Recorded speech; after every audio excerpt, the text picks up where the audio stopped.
আমি অজয় দাস, ধুলাগড় থেকে আসছি। আমার মেয়ে এখানে ক্লাস নার্সারিতে পড়ে।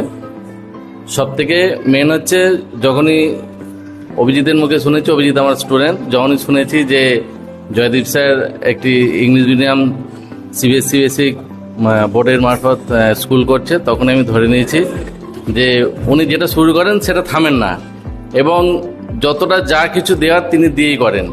আমি আমার বড় মেয়ে স্কুলে পড়ে, কিন্তু ছোট মেয়েদেরতে ধরেই নিয়েছি যে আমি এখান থেকে প্রথম থেকে ধরেছি মানে ভর্তি করাবো, এবং আগামী দিনে আরও কয়েকটা স্টুডেন্ট আমি দেবো, সেটা কথাও দিয়েছি, বা এখন থাকতেই সেগুলো নাম নথিভুক্ত করেছি।